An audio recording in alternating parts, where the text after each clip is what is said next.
continuando, vamos lá. A primeira coisa, né, mais importante é que são os números. Então a gente começou lá, que é o que interessa pra gente, né? Que os números de velocidades altas normalmente é 1/100, 1/250, 1/500 ou mais, né? Isso dentro da minha experiência de fotógrafo profissional e como professora de iniciantes, né? A maioria das situações que eu vi realmente utiliza mais ou menos esses números. Isso é uma coisa para vocês terem em mente, tá? Não é uma regra, mas funciona na maior parte das vezes, tá? Os números de velocidade altas normalmente são acima desses números, ok? Essa barrinha aí que você está vendo significa que é dividido mesmo, né? Nesse caso, a nossa câmera está fazendo abrindo e fechando a cortina do obturador na velocidade de 1 segundo dividido por 100, ou 1 segundo dividido por 250, 1 segundo dividido por 500. É rápido mesmo, né? Você imagina, 1 segundo dividido por 500, e nesse tempo, nesse espaço de tempo, ela abre e fecha. Então, você imagina que a quantidade de luz que passa realmente é muito pouquinho, né? Porque é muito rápido que ela abre e fecha. E as velocidades consideradas baixas, né? Normalmente 1/30, 1/15 ou menos. De novo, é 1 segundo dividido por 30, 1 segundo dividido por 15, 1 segundo dividido por 8. Ou seja, quanto menor esse número, mais lento o meu obturador vai abrir e fechar essa cortina, certo? Então, fica fácil de gravar isso, né? É sempre 1 segundo dividido. É sempre 1 segundo dividido por um número. Então, quando é baixo, quanto menor o número, mais tempo vai demorar, né? Da minha câmera abrir e fechar essa cortina, ok? Isso é velocidades baixas. E velocidades muito baixas, tá? É qualquer velocidade, né, que tenha segundos. Tá vendo esse apóstrofo aqui, essas aspas aí, né? Quanto maior a quantidade de segundos, mais tempo vai demorar a cortina do obturador fechar, né? E o bulb, que é esse aí que muitas câmeras têm, né? Tem às vezes num botão, às vezes no menu, tá? E às vezes simplesmente por você baixar a velocidade totalmente da sua câmera, ele chega até 30 segundos e depois passa para o bulb, ele pula para o bulb, né? Que é onde essa cortina do obturador fica aberta o tempo inteiro. E só se fecha quando a gente aperta de novo o botão do obturador, né? Que não é comum, porque a foto com certeza vai borrar, né? Então, normalmente a gente faz isso com um disparador remoto, né? Ou com o timer da câmera, né? Que a gente programa lá 2 ou 10 segundos, né?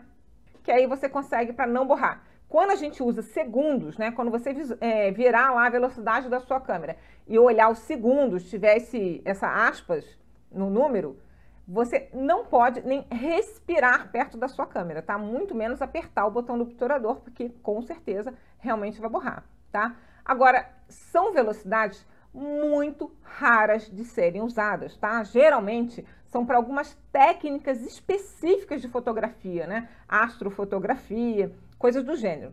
No nosso dia a dia, né, de quem está iniciando e fotografa só por hobby, ou até fotografa eventos à noite, não utiliza segundos, né? Então, se você tá ainda nesse processo de aprender velocidade, abertura, ISO, e está lá fotografando e testando e viu segundos na sua velocidade, grandes chances de não é para usar. Grandes chances, tá? Normalmente a gente não utiliza esses números, ok? E sim, aqui, ó, e velocidades. Uma velocidade intermediária muito interessante é 1/60. É uma velocidade comum. Então, assim, se você está iniciando, tá de dia, né? Tá em condições normais de luz, não tá em ambiente muito escuro ou muito claro, né? Onde você vai ter que escolher velocidade muito alta ou muito baixa para corrigir. Uma velocidade comum que a gente utiliza é 1/60. Dentro da minha experiência de eventos noturnos, normalmente 1/30 é uma velocidade mais comum. Mas tem que ficar atento, porque quando a gente está iniciando, essas velocidades a gente costuma tremer, tá? Então tem que segurar bem a câmera, tem que treinar bem, prender a respiração para na hora de bater aqui, na hora de fotografar, apertar o botão do obturador, não tremer a foto. Então 1/60 dificilmente você vai tremer a sua foto. Então, se você não estiver escolhendo num efeito específico, onde a velocidade vai ser determinante, buscar essas velocidades de 1/60 ou 1/80 pode ser bem interessante para você começar seus testes e treinar. Combinado? Então, fica fácil. E os ISOs e os números de ISOs?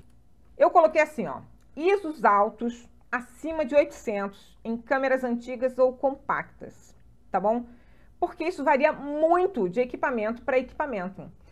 Nas câmeras antigas, que eu falo, a câmera de 6, 7 anos atrás, né? E nas câmeras compactas, normalmente, tá? Normalmente, 800 já é um ISO que pode trazer prejuízo. Então, você já deve pensar, né, em considerar ISO alto a partir de 800. Né? Então, para você que tem um equipamento antigo ou uma câmera compacta, você já tem que ficar atento a esse número, né? Porque 800 provavelmente já vai trazer prejuízo. Agora, ISOs altos para câmeras profissionais, provavelmente a partir de 3.000, né? Quanto mais avançado for seu equipamento, quanto maior o sensor da sua câmera, melhor ele lida com ISO alto. Essa é uma grande vantagem, né? Se você fotografa à noite, está meio desesperado com luz, né? Você tem a opção de uma lente mais clara, mas provavelmente um equipamento mais evoluído vai trabalhar melhor. E, né, se você me acompanha, você já sabe. Câmeras compactas lidam muito mal com ISO. Super zoom lidam um pouco melhor do que câmeras compactas. Câmeras de entrada lidam melhor do que as super zooms. Câmeras semi-profissionais lidam melhor do que as câmeras de entrada e câmeras profissionais lidam melhor ainda do que todas elas. Né? Então, ter uma câmera profissional, dependendo do tipo de foto que você abraça, pode ser uma coisa interessante, certo?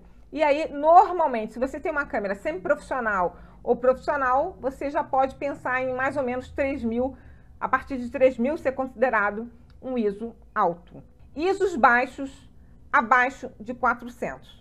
Então, por que eu escolhi 400 como um número? Né? 400 é um número interessante, principalmente para câmeras semi-profissionais e de entrada, né? Com a lente do kit, a 1855, 28-135, 18-105, né? Que não costuma, esse número não costuma trazer grandes prejuízos, tá bom? Assim, dentro da minha prática, né? Trabalhando com muitos fotógrafos, alunos, pessoalmente, com câmeras muito diferentes, 400 é um número interessante, que às vezes você precisa de um pouquinho de luz, né?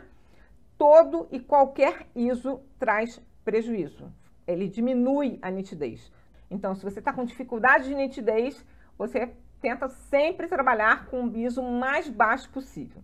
Agora, você tem que saber diferenciar problemas de nitidez com foto tremida e borrada, que são coisas diferentes, tá bom? Mas 400, assim, se você sai... Eu sempre fotografei, tive muitas turmas aqui no Jardim Botânico do Rio de Janeiro, quando eu fazia workshop direto, e lá a gente tem bastante árvore, né?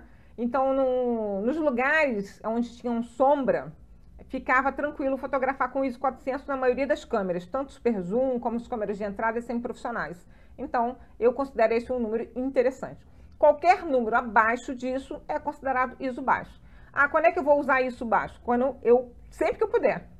Sempre que eu puder escolher um ISO mais baixo, né? Eu explico lá na aula que o ISO é o último parâmetro que você lança a mão, porque ele te traz um prejuízo. De todos, é o que te traz o pior prejuízo, até para corrigir é o mais difícil.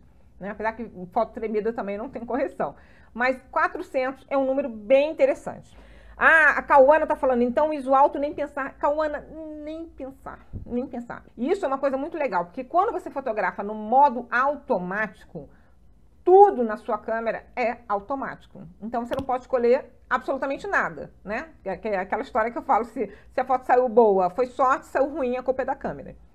A questão é que quando você fotografa em outro modo, quando você entende o modo manual, como é que ele funciona, e você escolhe um outro modo, como o P, por exemplo, que é o modo programado, onde a câmera escolhe abertura e velocidade, e você pode ajustar o ISO, você também pode ajustar várias outras coisas, inclusive colocar modo de AF, outras coisas importantes para fotografar, né? Então, ISO alto é uma tragédia, porque mesmo que você utilize um outro modo qualquer da sua câmera, e você deixa o ISO no alto, que traz um prejuízo, né, que a gente vai falar aqui já já, você está dando um tiro no pé. Então, não pode. Tudo que você puder não usar no automático da sua câmera, menos o foco da lente, que foco automático é tranquilo em 90% das situações.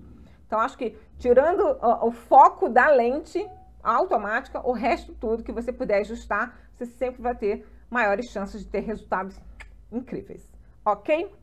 Quando você inicia, para você iniciar, para você aprender fotografia, dominar tudo isso aqui que eu explico e as outras coisas todas, você precisa de uma câmera no modo manual, que possua modo manual. Hoje em dia é bem raro até as câmeras não terem mais modo manual, a não ser câmeras compactas, né? Mas a maioria das câmeras estão vindo com modo manual, que o automático da câmera, ele é criminoso, né? Então a gente tem uma evolução muito grande. Então assim, se você está no momento de estudar, ou só fotografar por hobby, né? Ou até fotografar profissionalmente com câmeras de entrada, como eu falei naquela live, dá para fazer bastante coisa, mesmo, bastante coisa. Eu garanto que a maior diferença é o fotógrafo, não é a câmera.